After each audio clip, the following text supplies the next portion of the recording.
नमस्कार साथियों, आज पुनः पहल के ऑनलाइन प्लेटफॉर्म पर हम भारतीय राज्य व्यवस्था की क्लास को और आगे बढ़ाते हैं। अभी तक हम लोगों ने जिन अध्यायों को पढ़ा है, जिन टॉपिक पे बात किया है, उसमें उपराष्ट्रपति तक हम लोगों ने बड़ा विस्तृत अध्ययन किया है।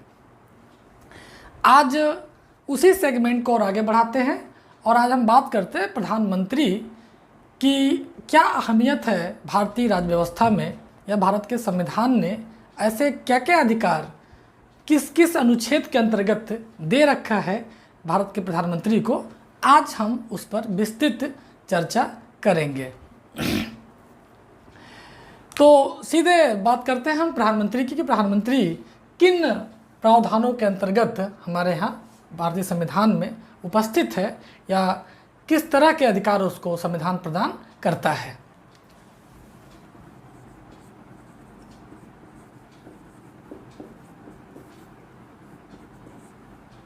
प्रधानमंत्री या पीएम। अब हम पीएम को समझने के लिए 3-4 अनुच्छेदों का जिक्र यहाँ पर करेंगे। राष्ट्रपति के अध्याय में हम लोगों ने बड़ी विस्तृत तरीके से इस बात की चर्चा की थी कि संघ की कार्यपालिका राष्ट्रपति के नाम से चलाई जाती है, लेकिन उनके वास्तविक शक्तियों का जो प्रयोग करता है वो प्रधानमंत्री मंत्रिपरिषद के साथ मिलकर या मंत्रिमंडल के साथ मिलकर करता है। तो ये चूँकि बातें हम लोग कई बार कर चुके हैं, तो आज सीधे हम बात करते हैं कि प्रधानमंत्री किस तरह उनके शक्तियों का प्रयोग करता है, या संविधान के किस अनुच्छेदों के अंतर्गत उसको यह अधिकार मिला हुआ है। 2-3 अनुच्छेद बहुत महत्वपूर्ण है प्रधानमंत्री के सिलसिले में। अगर हम इसको जो बात करेंगे तो हमें 3-4 अनुच्छेदों का जिक्र करना होगा और उसी अनुच्छेदों के अंतर्गत हम पूरी बात करेंगे प्रधानमंत्री के बारे में कि क्या क्या हमें इसको जानना होगा। सबसे पहला अगर इसको हम लोग देखें तो अनुच्छेद 74 जिसको हमें देखना है क्या क्या चीज़ें हैं, एक एक करके मैं बात कर रहा हूँ अभी। अनुच्छेद 75, 75, फिर उसके बाद अनुच्छेद 77, अनुच्छेद 78,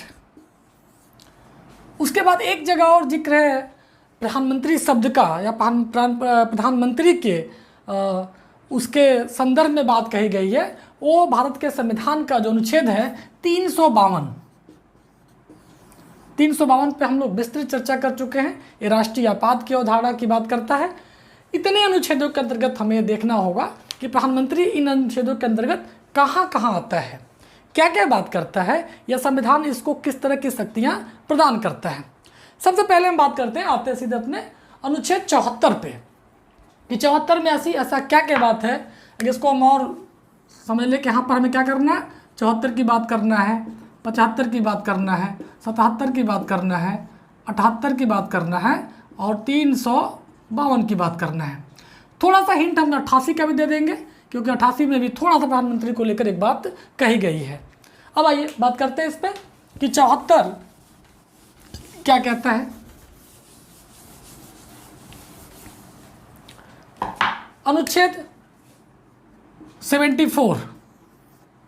अब 74 में हम देखें तो 74 का पहला जो इसके उपबंध में पहले जो बात लिखी गई है उसमें लिखा गया है कि राष्ट्रपति को सहायता हेतु, राष्ट्रपति के सहायता के लिए एक मंत्रिपरिषद होगा। क्या होगा? मंत्रिपरिषद का मतलब क्या होगा? Council of minister. Council of minister होगा, एक मंत्रिपरिषद होगा और यह मंत्रिपरिषद क्या करेगा? यह राष्ट्रपति को सहायता करेगा। सहायता करेगा किसकी सहायता करेगा? ये राष्ट्रपति की सहायता करेगा ये मंत्रिपरिषद। इसी के साथ लिखा है कि ये जो मंत्रिपरिषद होगा, इस मंत्रिपरिषद का जो हेड होगा ये कौन होगा? ये होगा पीएम। पीएम मतलब प्रधानमंत्री। तो अनुच्छेद 74 से ही प्रधानमंत्री की संकल्पना हमारे यहाँ निकलती है कि अनुच्छेद 74 जो है 74 है, यह कैसे एक प्रधानमंत्री की बात करता है कि कहीं सीधे प्रधानमंत्री की बात नहीं कर रहा था, वो कहता है कि एक मंत्रिपरिषद होगा और मंत्रिपरिषद का जो प्रधान होगा उसको प्रधानमंत्री के नाम से जाना जाएगा, और जो मंत्रिपरिषद होगी यह राष्ट्रपति की सहायता करेगी शासन को चलाने के लिए। चूँकि इसके पहले हम लोगों ने बात किया था कि संघ की कार्यपालिका का जो प्रधान है, संघ का जो शासन चलता है उसके जो प्रधान है वो राष्ट्रपति था, और राष्ट्रपति अकेले काम नहीं करता है बल्कि राष्ट्रपति के सलाह के लिए ये मंत्रिपरिषद होती है, जिसका मुखिया, जिसका प्रमुख प्रधानमंत्री होता है। तो ये तो स्पष्ट हुआ कि अनुच्छेद 74 में हमें प्रधानमंत्री की बात मिल जाती है कि प्रधानमंत्री हमारा क्या काम करेगा, इसके बारे में बात हम आगे करेंगे। साथ में 74 में एक बात और लिखी हुई है। 74 में लिखा है कि राष्ट्रपति इसकी सलाह पर काम करेंगे। अभी क्या कि सहायता तो करेगा, ये जो राष्ट्रपति महोदय हैं वो क्या करेंगे, हमेशा मंत्रिपरिषद की सलाह पर काम करेंगे। इसको दूसरे दृष्टिकोण से अगर देखा जाए तो मंत्रिपरिषद का हेड कौन है, पीएम। तो अगर हम इसको संवैधानिक भाषा नहीं है, सामान्य समझने की भाषा में अगर बात करें तो हम देख पाएंगे कि प्रधानमंत्री की सलाह पर राष्ट्रपति काम करेगा। कहीं भी संवैधानिक भाषा नहीं, मैं बता रहा हूँ एक सामान्य संकल्पना में कि चूंकि मंत्रिपरिषद की बात हम लोग कर रहे हैं और मंत्रिपरिषद का जो हेड है वो प्रधानमंत्री है, तो एक हिसाब से अगर उसको देखा जाए इसका मतलब कह सकते हैं कि प्रधानमंत्री की सलाह पर राष्ट्रपति काम करेगा। हालांकि यह बात कहीं भी संविधान में नहीं लिखा हुआ है। और आगे इसके बाद एक चीज़ और है कि क्या यह मूल संविधान में बातें थी, ऐसा लिखा हुआ था कि उसकी सहायता, उसकी सलाह पर काम करेगी। तो आपको बताएं कि भारत के मूल संविधान में सिर्फ इतना लिखा था कि एक मंत्रिपरिषद होगा और इस मंत्रिपरिषद का जो प्रमुख होगा वो पीएम होगा। कहीं नहीं लिखा था कि इसकी सलाह पर राष्ट्रपति काम करेगा। तो फिर एक कब जोड़ा गया, कैसे हुआ, तो ध्यान रखना होगा हमें कि यह 42वें संविधान संशोधन में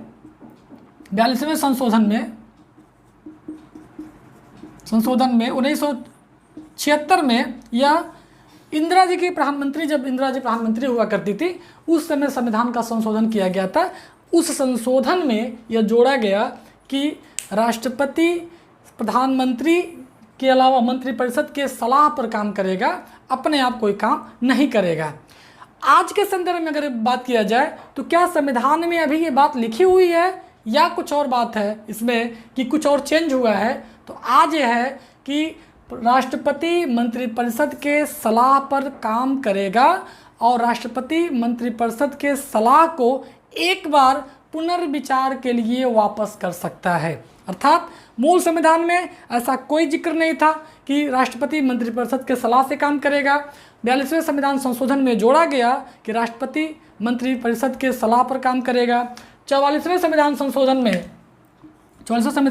में कहा गया, 1978 में कहा गया कि राष्ट्रपति मंत्रिपरिषद के सलाह को बाध्यकारी नहीं होगा बल्कि एक बार पुनर्विचार के लिए वापस कर सकता है, और पुनर्विचार के पश्चात अगर फिर मंत्रिपरिषद भेज देती है उस चीज़ को जिसको राष्ट्रपति ने वापस किया है पुनर्विचार के लिए, तो राष्ट्रपति बाध्य हो जाएगा मंत्रिपरिषद के उस सलाह को मानने के लिए। यह अनुच्छेद 74 के तहत प्रधानमंत्री, चूँकि प्रधानमंत्री का जिक्र इसलिए करना पड़ रहा है क्योंकि मंत्रिपरिषद का जो संकल्पना है भारत के संविधान में उसका प्रमुख भारत का प्रधानमंत्री होता है, इसलिए यहाँ प्रधानमंत्री का जिक्र करना आवश्यक हो जाता है। यह हुआ अनुच्छेद 74 की बात, जहाँ पर प्रधानमंत्री होने की बात निकल कर आती है कि भारत में एक प्रधानमंत्री होगा और वो प्रधानमंत्री मंत्रिपरिषद के प्रमुख होगा, मंत्रिपरिषद के लोगों का प्रमुख होगा और वह राष्ट्रपति के द्वारा नियुक्त होगा।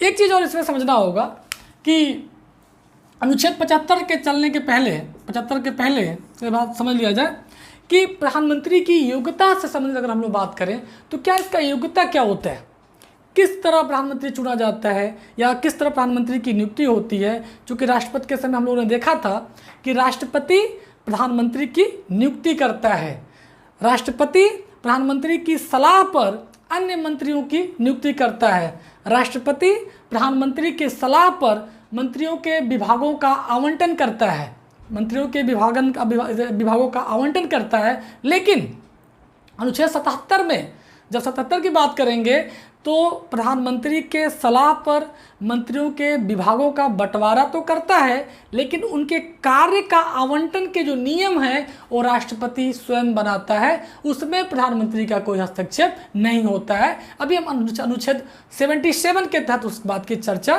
करेंगे। आते हैं सीधे हम अनुच्छेद 75 पे। सबसे पहला इसमें है कि क्या होना चाहिए योग्यता। क्या प्रधानमंत्री की योग्यता के बारे में संविधान कुछ कहता है? नहीं, बिल्कुल नहीं कहता है। संविधान प्रधानमंत्री की योग्यता के बारे में कुछ भी नहीं कहता है, बल्कि वो कहता है कि चूंकि प्रधानमंत्री क्या है, प्रधानमंत्री भी एक मंत्री है, और मंत्री की योग्यता क्या होनी चाहिए? मंत्री की योग्यता होनी चाहिए कि वह संसद सदस्य बनने की योग्यता रखता हो। जो संसद का सदस्य बनने की योग्यता रखता है वही मंत्री बनने की योग्यता रखता है, वही प्रधानमंत्री बनने की योग्यता रखता है। इसका मतलब हुआ कि प्रधानमंत्री का अलग से कोई योग्यता संविधान में वर्णित नहीं है। यह हमें यहाँ पर ध्यान रखना होगा। संसद सदस्य का मतलब क्या हुआ? अगर हम संसद सदस्य की योग्यता की बात करें तो आप देखेंगे कि संसद सदस्य की योग्यता का मतलब क्या हुआ कि वही हो गया कि जिसकी उम्र 25 वर्ष से कम ना हो। अगर यह लोकसभा का मेंबर बन रहा है तो, अगर ये राज्यसभा का मेंबर बन रहा है तो इसकी उम्र 30 साल से कम नहीं होनी चाहिए। ये हमें यहाँ पर ध्यान रखना होगा। और जो भी सामान्य योग्यता थी विधायक की या एमपी की, वही सेम योग्यता प्रधानमंत्री बनने की प्रधानमंत्री के उम्मीदवार के लिए हो सकती है, वही होती है। उसमें हमें कोई किसी भी तरह से कन्फ्यूजन नहीं रखना चाहिए। अब आइए इसी के आगे योग्यता की बात कर लिए तो उसके आगे देखा जाए कि इसमें अनुच्छेद 75 में साफ साफ लिखा है कि लोकसभा में बहुमत दल के नेता, क्या कहा है इसमें कि लोकसभा में बहुमत दल के नेता जो होंगे ये कौन होगा? इसी को राष्ट्रपति प्रधानमंत्री नियुक्त करता है। लोकसभा में बहुमत दल का मतलब क्या हुआ कि लोकसभा के अंदर जिस पार्टी को बहुमत प्राप्त हुआ हो वो पार्टी किसको अपना नेता चुनती है, वो उस पार्टी का विशेष अधिकार है। पार्टी अगर किसी व्यक्ति को, ऐसे व्यक्ति को अपना नेता चुन लेती है जो राज्यसभा में रहता हो, जो राज्यसभा का मेंबर हो, तो उसका मतलब ये नहीं हुआ कि लोकसभा लिखा जा रहा है तो लोकसभा का मेंबर हो जाएगा, वो राज्यसभा का ही नेता होगा, लेकिन वो प्रधानमंत्री नियुक्त किया जा सकता है। यह भी हमें ध्यान रखना होगा। साथ में एक बात और ध्यान रखना होगा कि अगर किसी पार्टी को बहुमत में प्राप्त हो जाता है, किसी राजनीतिक दल को बहुमत प्राप्त हो जाता है और वो राजनीतिक दल ऐसे व्यक्ति को अपना नेता चुनता है जो व्यक्ति ना तो लोकसभा में है और न तो राज्यसभा में है, तो क्या होगा? इस कंडीशन में क्या होगा? इस कंडीशन में भी उस व्यक्ति को राष्ट्रपति प्रधानमंत्री नियुक्त करेंगे, बशर्ते 6 महीने के अंदर 6 माह के अंदर क्या होगा? इनको इस दोनों सदन में से किसी भी सदन का सदस्य बन जाना होगा, अन्यथा वो प्रधानमंत्री नहीं रहेंगे। यह फैक्ट के रूप में हमें ध्यान रखना होगा। आगे बात करते हैं इसमें कि पीएम की अनुशंसा, पीएम का मतलब अनुच्छेद 75 ही कहता है कि प्रधानमंत्री की अनुशंसा पर राष्ट्रपति अन्य मंत्रियों की नियुक्ति करता है, और जो पीएम की जो अनुशंसा है अन्य मंत्री के लिए यह पीएम का विशेषाधिकार है।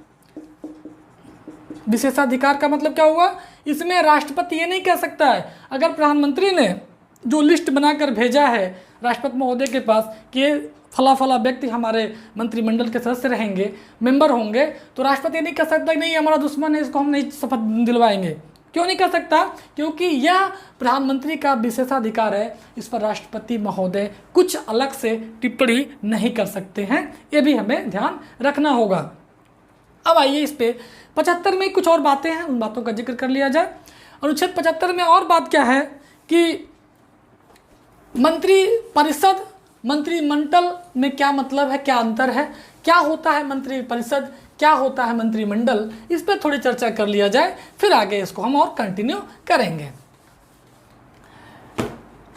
अगर इसको हम समझें कि सबसे पहले देखें कि मंत्री के प्रकार कितने होते हैं। अगर कहा जाए कि मंत्री कितने प्रकार के होते हैं, तो ध्यान रखिएगा मंत्री हमारे संविधान के अनुसार से तीन प्रकार के होते हैं, लेकिन मंत्रियों का स्तर की अगर बात करेंगे तो मंत्रियों का स्तर जो होता है वो चार तरीके से होता है। पहले समझते हैं कैसे। देखिए कि मंत्री कित कौन कौन होता है। पहला होता है कैबिनेट, कैबिनेट मंत्री। दूसरा होता है राज्य मंत्री। तीसरा होता है उप मंत्री। तीन तरह के मंत्री होते हैं संविधान के अनुसार। तीन प्रकार हैं मंत्रियों के। अब इसको मान लीजिए कैसे।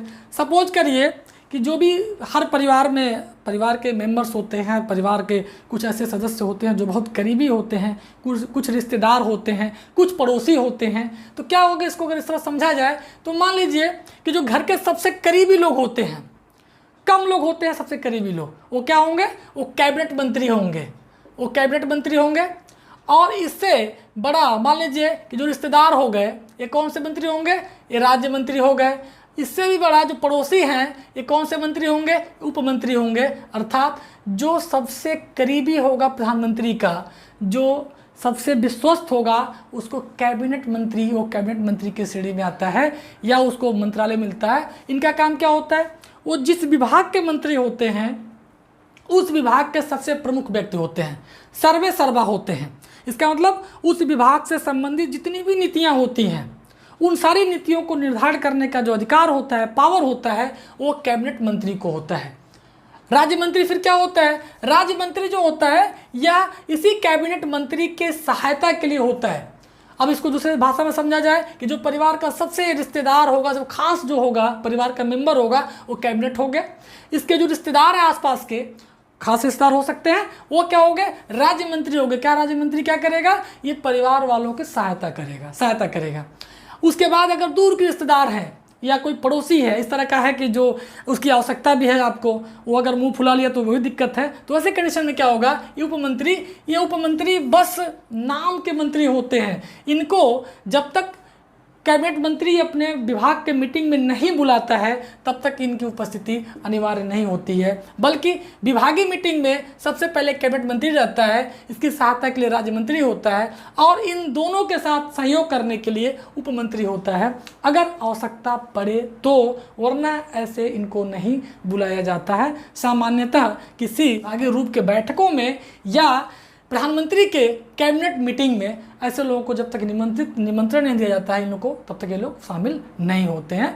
कैबिनेट मंत्री प्रधानमंत्री के हर मीटिंग में अपने आप बिना बुलाए इनको परमिशन होता है, उसमें शामिल हो सकते हैं। साथ में इसके आगे और देखा जाए तो संख्या को लेकर के मंत्री परिषद, मंत्री परिषद क्या होता है, ये तो हो गया आपका मंत्री हो गया, कैबिनेट हो गया, तीन तरह के, चार स्तर, इनका स्तर क्या चार है। अब देखिए कैबिनेट हो गया, स्तर की बात करेंगे तो इसी में एक स्तर जोड़ लीजिए, राज्य मंत्री, स्वतंत्र प्रभार। कई बार क्या होता है कि किसी विभाग में कैबिनेट मंत्री नहीं होता है तो उसमें राज्य मंत्री को स्वतंत्र प्रभार दे दिया जाता है, तो वो कैबिनेट मंत्री की भांति ही काम करता है, लेकिन कैबिनेट मंत्री कैबिनेट के रूप में उसको सुविधाएं या वो पावर उसको प्राप्त नहीं होता है। भांति काम करना और पावर प्राप्त करना दोनों में अंतर है। इसीलिए ये चार स्तर इनके हैं, तीन प्रकार हैं मंत्रियों के। और इसमें मैंने यही कहा कि कैबिनेट मंत्री होता है, प्रधानमंत्री का बड़ा विश्वस्त होता है। प्रधानमंत्री उन्हीं लोगों को बनाते हैं जिन पर उनको पूरा भरोसा होता है कि ये विभाग की जिम्मेदारी को उठा सकते हैं।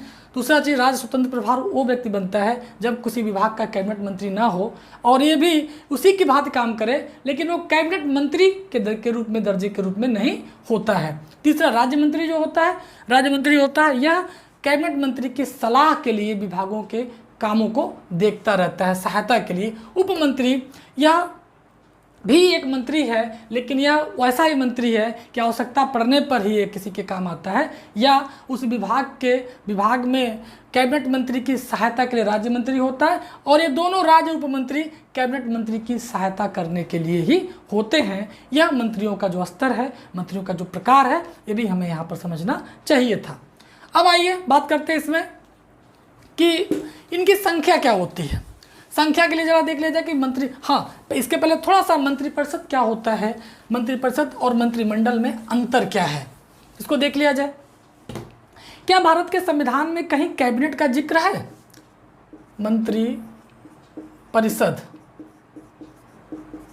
मंत्रिपरिषद। अब देखिए जो काउंसिल ऑफ मिनिस्टर्स मंत्रिपरिषद है, ये बहुत व्यापक धारणा है।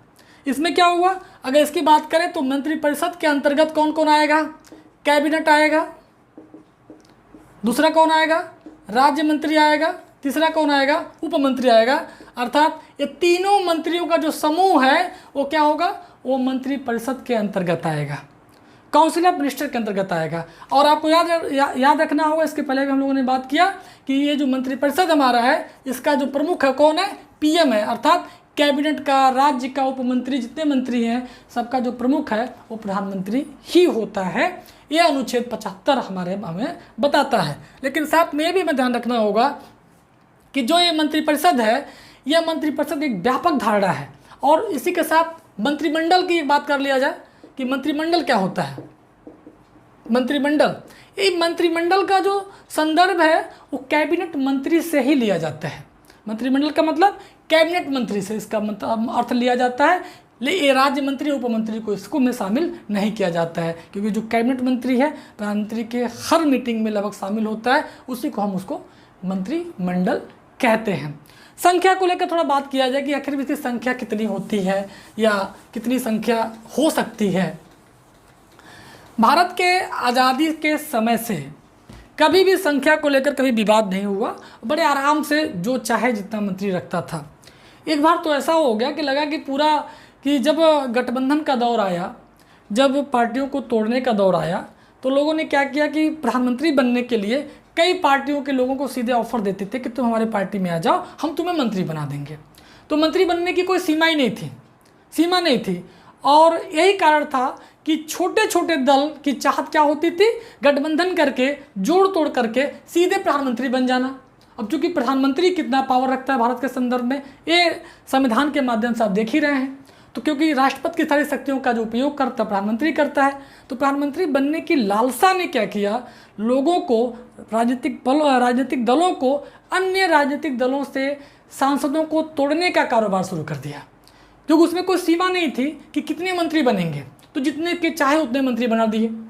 अब यह 1950 से लेकर, 1950 का मतलब आज़ादी के बाद की बात कर रहा हूँ, गणतंत्र के बाद, 1950 से लेकर 2003 तक कोई सीमा नहीं थी कि कितने मंत्री बनेंगे, जितने मंत्री चाहे बना लो, कोई दिक्कत नहीं थी। लेकिन 2002 में अटल बिहारी वाजपेयी की सरकार थी और अटल जी ने क्या किया था, उस समय एम.एन. वेंकटचलैया जो भारत के चीफ जस्टिस रह चुके थे, उनके अध्यक्षता में एक आयोग का गठन किया था। और आयोग क्या था, वो संविधान समीक्षा आयोग था। उसने संविधान समीक्षा आयोग ने एक जब अपना प्रतिवेदन प्रस्तुत किया, तो उन्होंने प्रतिवेदन में कहा था कि अटल बिहारी वाजपेयी के सरकार के समय उन्होंने कहा था कि जितने भी मंत्री बने वो पूरे, इसका मतलब क्या, संसद के सभी लोकसभा के सदस्यों का 10%, अर्थात कि अगर मान लीजिए उन्होंने दिया कि 10% ही मंत्री, मैक्सिमम 10% मंत्री बनाए जाने चाहिए। यह वेंकटचलैया की संस्तुति थी, उनके कमीशन की, उनके आयोग की संस्तुति थी कि 10% से ज़्यादा मंत्री नहीं बनाए जाने चाहिए। लेकिन अब क्या हुआ कि 2003 में अटल बिहारी वाजपेयी सरकार ने 10% को 15% कर लिया अपने हिसाब से, और 15% करके भारत के संविधान में 91वां संविधान संशोधन, 91वां मतलब 91, 2003 में 91वां संविधान संशोधन किया। और उसने उसमें लिखा कि भारत में मंत्रियों की संख्या मैक्सिमम 15% ही हो सकती है। अब ये 15% किसका हो सकता है, इसमें कन्फ्यूजन था लोगों को। क्या 15% सिर्फ चुने हुए मेंबर के, या सिर्फ उसी दल के जिस दल की सरकार बनी है, या पूरे संसद के 2 सदन मिलाकर, या लोकसभा के सदस्यों की कुल संख्या के हिसाब से। तो ध्यान रखिएगा, यहाँ पर जो 15% था यह लोकसभा के सभी सदस्यों की संख्या थी, अर्थात 545। अब जोड़िए सब, 545 के हिसाब से अगर इसको देखा जाए तो 15 25 75, 15 चौको 60, 6, तो लगभग ये आपको 82 मंत्री की परमिशन देता है। अब कोई भी सरकार केंद्र में हो जाए, मैक्सिमम कैबिनेट, राज्य, उप, सारे मंत्रियों, स्वतंत्र प्रभार सब जोड़कर 81-82 मेंबर से ज़्यादा को मंत्री नहीं बना सकती है। और एक बार ऐसा हुआ था यही केंद्र सरकार में कि 100 से ऊपर मंत्री हुआ करते थे, 100 से ऊपर मंत्री हो गए थे। इन्हीं सब कंडीशन को देखते हुए चलिया साहब ने 10% का प्रतिवेदन दिया था, लेकिन सरकार अपनी सहूलियत के हिसाब से इसको 15% करके आज संख्या जो है वो मैक्सिमम 15% ही मंत्री बन सकते हैं। ये भी फैक्ट हमें ध्यान रखना होगा। ये अनुच्छेद 75 के बारे में प्रधानमंत्री की पूरी बातें हम लोग कर रहे हैं। अब हमें ये देखना होगा कि जो प्रधानमंत्री हमारा है इसकी शक्तियाँ क्या हैं, क्या क्या करता है, उसको लेकर संविधान में बहुत विस्तृत ब्यौरा नहीं है। क्यों? क्योंकि जब राष्ट्रपति की शक्तियों का हम बात कर रहे थे तो हम लोगों ने साफ साफ देखा था कि राष्ट्रपति के शक्तियों का वास्तविक प्रयोग मंत्रिपरिषद और प्रधानमंत्री मिलकर करते हैं।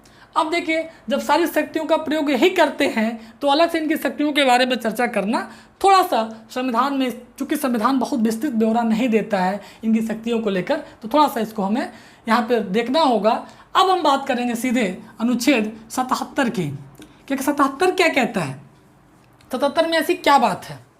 77 में फिर वही बात लिखा हुआ है कि 77 कहता है कि संघ की सारी शक्तियाँ, कार्यपालिकी शक्तियाँ किसके नाम से? राष्ट्रपति के नाम से चलाई जाएंगी। वही बात फिर हो गया कि संघ की सारी कार्यपालिकी शक्तियां राष्ट्रपति के नाम से चलाई जाएंगी। तो क्या इसका मतलब क्या निकला? और उसकी सहायता के लिए कौन होगा? मंत्रिपरिषद होगा, जिसका प्रमुख प्रधानमंत्री होगा। तो बात फिर घूम फिर के वही आ रही है कि जितनी शक्तियां राष्ट्रपति की हैं उसका वास्तविक रूप से प्रयोग कौन करेगा, उपयोग कौन करेगा? प्रधानमंत्री करेगा, देश का प्रधानमंत्री करेगा। तो प्रधानमंत्री अपने आप में बहुत महत्वपूर्ण हो जाता है यहाँ पर। और क्या कहते हैं राष्ट्रपति क्या करेगा इसमें? यहाँ पर फिर क्या करेगा कि संघ की सारी कार्यपालिका राष्ट्रपति के नाम से चलाई जाएगी। राष्ट्रपति क्या करेगा यहाँ पर?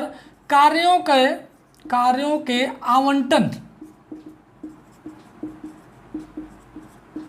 आवंटन संबंधी नियम बनाएगा। क्या इसका मतलब क्या हुआ? इसका मतलब ये हुआ कि जब राष्ट्रपति के नाम से शक्तियाँ सारे कार्य किए जाएंगे तो जो विभागों का बंटवारा प्रधानमंत्री के कहने पे हुआ है, प्रधानमंत्री के अनुसार हुआ है, वो राष्ट्रपति तो विभागों का बंटवारा कर दिया है, उन मंत्रियों को दे दिया है, लेकिन उनके कार्यों के आवंटन संबंधी जो नियम होंगे वो नियम राष्ट्रपति का विशेषाधिकार है, न कि प्रधानमंत्री का। ये अनुच्छेद 77 के अंतर्गत हमें जानना चाहिए। एक और चीज़ इसमें सबसे इम्पोर्टेंट है, अनुच्छेद 78 की बात जब हम करेंगे तो हम देखेंगे कि अनुच्छेद 78 क्या है। एक प्रधानमंत्री के, भारत के प्रधानमंत्री को एक दायित्व सौंपता है। दायित्व किस जगह दायित्व सौंपता है वो हम देखेंगे। अनुच्छेद 78 जो है वो क्या करता है कि भारत के प्रधानमंत्री को एक दायित्व देता है। पहला काम का है 78 की बात अगर करें तो आप देखेंगे पहला कि एक तरफ तो होता है इसमें राष्ट्रपति होता है, दूसरा मान लीजिए मंत्री, और इन दोनों के बीच में सेतु का जो काम करता है वो होता है पीएम। मतलब कि मंत्रिपरिषद और, मंत्री का मतलब यहाँ पे COM कर लीजिए, काउंसिल ऑफ मिनिस्टर, यानी मंत्रिपरिषद, राष्ट्रपति और मंत्रिपरिषद के बीच में पुल का काम जो करता है वो प्रधानमंत्री है। और प्रधानमंत्री का ये दायित्व है। दायित्व क्या, देखिए यहाँ पर देखा जाए, दायित्व जो है प्रधानमंत्री का जो दायित्व है वो दायित्व यह है कि प्रधानमंत्री राष्ट्रपति को प्रशासन संबंधी, मंत्रिपरिषद के निर्णय संबंधी और किसी भी विषय पर अगर राष्ट्रपति सलाह मांगे, कुछ पूछे, राष्ट्रपति के पूछने पर किसी भी विषय पर राष्ट्रपति को अधिकार है कि प्रधानमंत्री से पूछ सकता है कि आपकी मंत्रिपरिषद क्या काम कर रही है, कैसे कर रही है। तो ये प्रधानमंत्री का दायित्व है कि समय समय पर प्रशासन के बारे में, समय समय पर मंत्रिपरिषद के द्वारा लिए गए निर्णय के बारे में, समय समय पर राष्ट्रपति के द्वारा पूछे गए किसी भी प्रश्न पर प्रधानमंत्री जवाब देता है। यह इसका दायित्व है और यह राष्ट्रपति और मंत्रिपरिषद के बीच का एक सेतु है, ताकि सरकार और राष्ट्रपति के बीच में कोई विवाद ना हो। ये प्रधानमंत्री तय करता है कि कैसे राष्ट्रपति तक मंत्रिपरिषद की सारे कार्यवाहियों का ब्यौरा, उसके बारे में उसके निर्णयों का ब्यौरा, उसके प्रशासन के बारे में जानकारी राष्ट्रपति को कैसे पहुंचाना है, ये प्रधानमंत्री का दायित्व है। प्रधानमंत्री इसका निर्वहन करता है। यह अनुच्छेद 78 की बात हुई। 78 की बात हुई कि कैसे हमने देखा कि अनुच्छेद 74, 75, 77, 78 यह 4 अनुच्छेद जो है संविधान में भारत के प्रधानमंत्री के बारे में बात करता है। लेकिन हमने यहाँ पर देखा कि 352 भी हम लिख रखे हैं। 352 ऐसा क्या काम करता है, ऐसा क्या उसमें दिया हुआ है कि 352 में भी प्रधानमंत्री की चर्चा की गई है, प्रधानमंत्री की बात की गई है। अभी हमने आपसे कहा कि कुछ देर पहले बात हम जब कर रहे थे तो हमने देखा था कि भारत के संविधान में कहीं भी कैबिनेट शब्द का जिक्र नहीं था।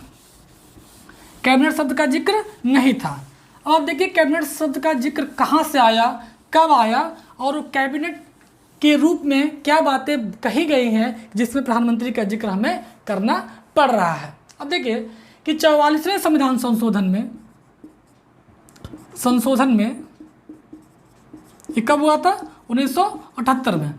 अब 44वें संविधान संशोधन में क्या हुआ कि जब इंदिरा जी के समय में भारत में इमरजेंसी आपातकाल की घोषणा हो गई थी, तो उस समय क्या हुआ था, ये सबको ये जानकारी है, हम पिछले वीडियो में इसकी बात कर चुके हैं कि राष्ट्रपति को श्रीमती इंदिरा जी ने फ़ोन के माध्यम से, टेलीफोनिक बातों के माध्यम से यह सूचना दी थी कि भारत के अंदर ऐसी स्थिति हो गई है कि राष्ट्रीय आपात लगाना अपरिहार्य हो गया है। और राष्ट्रपति महोदय ने प्रधानमंत्री के बिना किसी लिखित सूचना के टेलीफोनिक आधार पर भारत में आपातकाल की घोषणा कर दी थी। अब लेकिन जब 77 में सरकार बदली, जनता पार्टी की सरकार आई, तो जनता पार्टी की सरकार ने तुरंत संविधान संशोधन किया। उस संविधान संशोधन को कहते हैं 44वां संविधान संशोधन। अब 44वें संविधान संशोधन में उसमें इस बात का जिक्र किया गया, एकदम स्पष्ट रूप से कहा गया कि अब राष्ट्रीय आपात लगाने के लिए मंत्रिपरिषद की लिखित सलाह, मंत्रिपरिषद का जो लिखा हुआ वहाँ पर शब्द यूज किया गया है कैबिनेट, यही कहा है वहाँ पर लिखा गया कैबिनेट।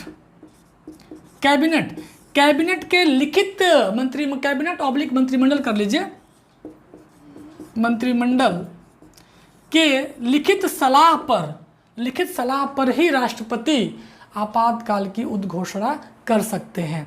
अब यहाँ समझना होगा कि इसके पहले राष्ट्रीय आपात में क्या था, कहीं भी ये जिक्र नहीं था कि लिखने मंत्रिपरिषद लिख कर देगी, लेकिन यहाँ पर शब्द क्या यूज किया, कैबिनेट। और कैबिनेट की परिभाषा क्या दिया गया, कैबिनेट में कहा गया कि प्रधानमंत्री सहित मंत्रिमंडल। ये जो मंत्रिमंडल क्या है, यह मंत्रिमंडल वही मंत्रिमंडल है जो कैबिनेट कहलाता है। और इसमें जोड़ा गया कि प्रधानमंत्री सहित, अर्थात कैबिनेट के अंतर्गत प्रधानमंत्री अपने आप आता है। अनुच्छेद 352 के अंतर्गत इसका जिक्र है। 44वें संविधान संशोधन के तहत इसको संविधान में जोड़ा गया था। इसीलिए मैंने कहा कि अनुच्छेद 352 का भी जिक्र हमें करना होगा। क्यों इसलिए करना होगा कि 352 में भी प्रधानमंत्री शब्द का प्रयोग किया गया है, क्योंकि पूरे संविधान में जहाँ जहाँ प्रधानमंत्री शब्द का प्रयोग किया गया है उन सब बातों की हम यहाँ पर चर्चा कर रहे हैं। अब एक चीज़ और है, 88 का मैं लिखा हूँ, 88 में ऐसा क्या है, 88 में ऐसा क्या है, 88 में प्रधानमंत्री तो नहीं लिखा गया है, लेकिन वहाँ पे मंत्री शब्द का जिक्र है। अब चूँकि मंत्री शब्द का जिक्र होने के कारण मैं थोड़ा चर्चा कर लेता हूँ कि ऐसे कौन से लोग हैं कि कहाँ भाग ले सकते हैं, कहाँ नहीं भाग ले सकते हैं। अनुच्छेद 88 कहता है, इसको दो पार्ट में करके देखा जाए, एक तरफ मंत्री, एक तरफ एजी का मतलब क्या होता है, अटॉर्नी जनरल का मतलब क्या हुआ, भारत का महान्यायवादी। अब इसमें देखिए क्या है कि मंत्रिमंडल जो है, मंत्री जो है, इस मंत्री में पीएम भी हो सकता है, ध्यान रखिएगा, इसको प्राइम मिनिस्टर भी कर सकते हैं।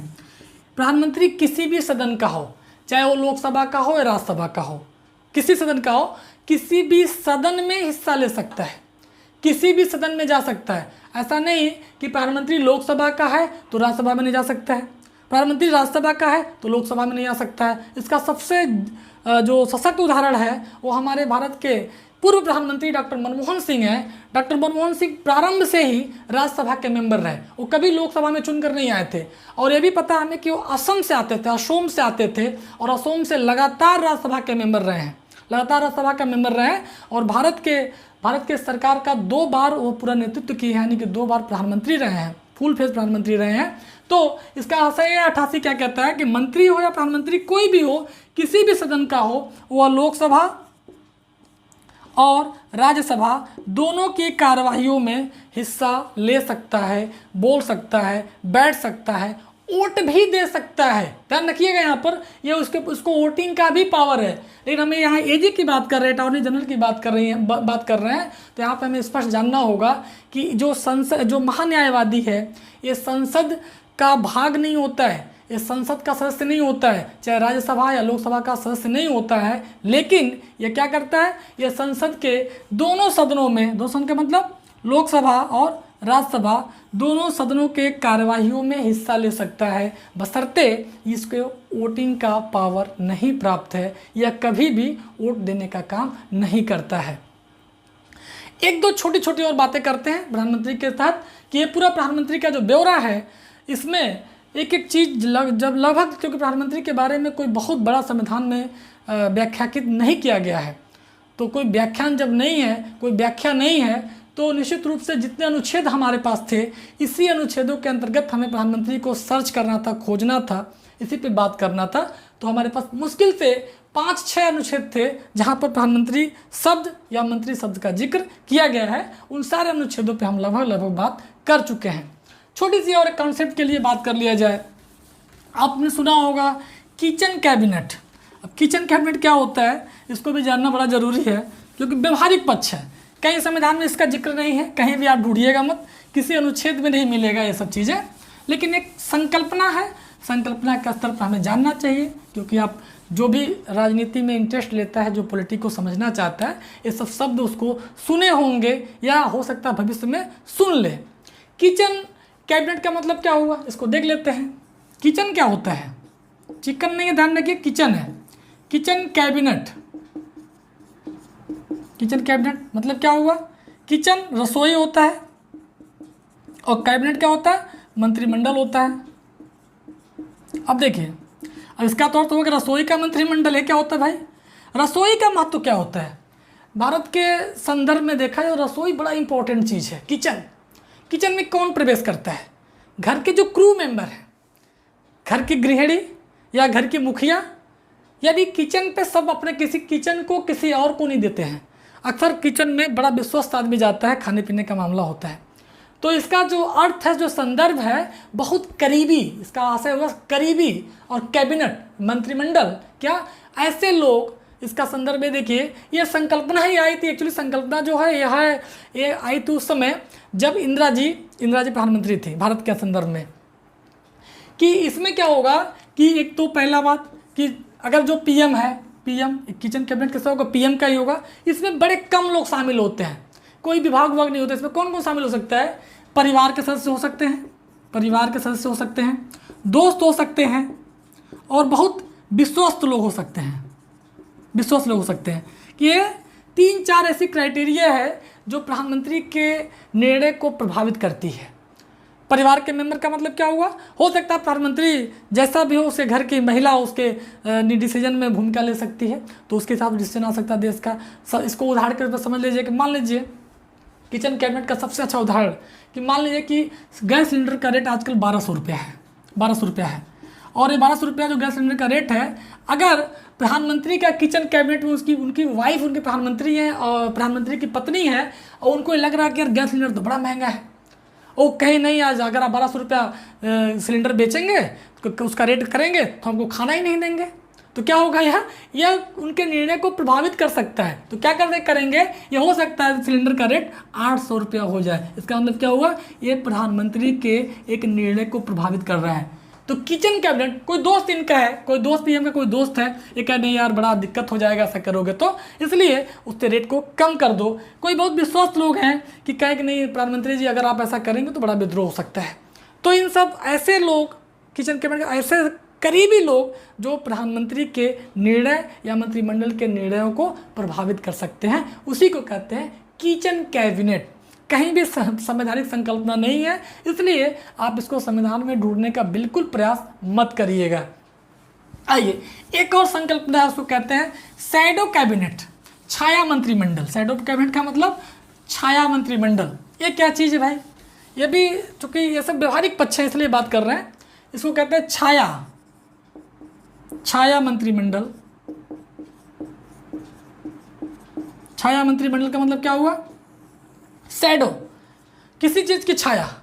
सरकार मान लीजिए चल रही है इस समय, नरेंद्र मोदी जी की सरकार चल रही है, शासन प्रधानमंत्री हमारे देश के हैं। इनके मंत्रिमंडल में सारे मंत्री हैं, उनके विभागों का बंटवारा किया गया है।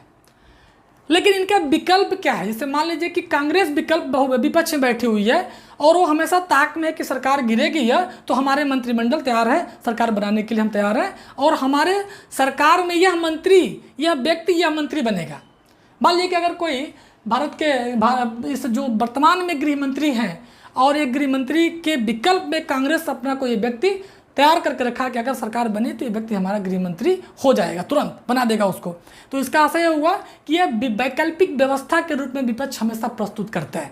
शैडो मंत्रिमंडल क्या हुआ कि एक वैकल्पिक व्यवस्था के रूप में विपक्ष हमेशा सरकार चलाने के लिए तत्पर रहता है, आतुर रहता है। इसी को हम कहते हैं छाया मंत्रिमंडल या शैडो कैबिनेट। Shadow cabinet.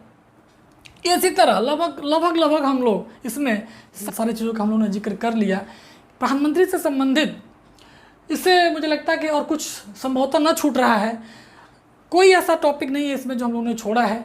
बस इन सब चीज़ों को व्यवहारिक में जब आप लेंगे, इसकी संकल्पना को समझे रहेंगे, तो ऐसा कोई प्रश्न नहीं बनेगा जो प्रश्न को आप न कर पाएँ। क्योंकि जब भी प्रधानमंत्री की बात करेंगे तो 74, 75, 77, 78 के अंतर्गत ही बात करेंगे हम। कभी कभी जब बात होगा तो 352 और 88 की बात भी कर लिया जाएगा। अन्यथा भारत के संविधान के किसी भी प्रावधान में प्रधानमंत्री को लेकर इतना इससे ज़्यादा कोई चर्चा नहीं की गई है। ये हमें ध्यान रखना होगा। अगली क्लास में मैं सोच रहे हैं कि जितने भी हमारे देश के प्रधानमंत्री हुए हैं अभी तक, पंडित जवाहरलाल नेहरू से लेकर और नरेंद्र मोदी जी तक, सारे प्रधानमंत्रियों की एक लिस्ट बनाते हैं नेक्स्ट वीडियो में। उसमें देखते हैं कि किस प्रधानमंत्री के समय में क्या विस्तृत व्यापक परिवर्तन हुआ है।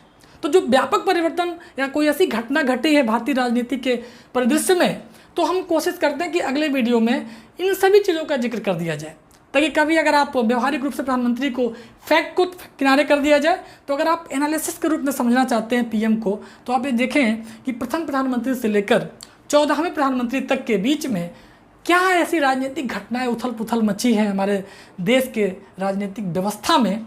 इन सब चीज़ों की चर्चा हम नेक्स्ट वीडियो में करेंगे। ओआ सीरीज उसी प्रधानमंत्री के नाम से ही उस वीडियो को बनाया जाएगा। उसमें होगा कि भारत के प्रधानमंत्री के कार्यकाल में राजनीतिक घटनाओं का विवरण, इसको लेकर हम लोग बात करेंगे। आज की क्लास के लिए बस इतना ही। क्लास को, इसको पूरे वीडियो को देखिए, समझिए, लाइक करिए, शेयर करिए, सब्सक्राइब अगर करेंगे तो वीडियो आप तक जल्दी पहुंच जाया करेगा, अन्यथा उसके जिम्मेदार आप होंगे। और कोशिश करिए कि जब भी कुछ इसमें दिक्कतें आ रही हो आपको, तो कमेंट ज़रूर करिए, ताकि उससे हमें संतुष्टि मिलेगी, हमें एक आत्मबल मिलेगा कि आपको जो मैं देना चाहता हूँ वो दे पा रहा हूँ कि नहीं। अगर उसमें कुछ कमी होगी तो निश्चित रूप से हम लोग उस पर सुधार करेंगे। बहुत बहुत आपका धन्यवाद।